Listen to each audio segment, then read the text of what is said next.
প্ৰেমৰ বাবে ভাৰত আহি পালে বেলাৰুছৰ সুন্দৰী যুৱতী। মই সপোনতো ভবা নাছিলো তাই মোৰ বাবে নিজৰ দেশ এৰি ভাৰতলৈ আহিব। ভাৰতৰ নিক নামৰ এজন যুৱকৰ প্ৰেমত পৰিল বেলাৰুছৰ ভিকা নামৰ যুৱতী। দেহৰ ৰং কেতিয়াও প্ৰেমৰ বাধা হ'ব নোৱাৰে, তাৰে উদাহৰণ এয়া। অনলাইন লাৰ্ণিং এপত প্ৰথমে চিনাকি হৈছিল দুয়োৰে। অনলাইন ক্লাছত দুয়ো একেলগে কৰিছিল বহু এছাইনমেণ্ট।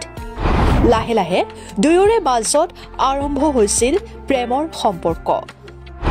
ঘণ্টাৰ পিছত ঘণ্টা দুয়ো ভিডিঅ' কল যোগে যোগাযোগ কৰিছিল।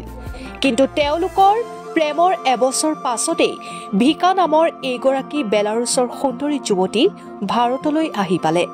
দুই অৱশেষত বিবাহ পাশত আবদ্ধ হয় আৰু তেওঁলোকৰ প্ৰেমে প্ৰমাণ কৰি দিছে দেহৰ ৰং কেতিয়াও প্ৰেমত বাধা হ'ব নোৱাৰে।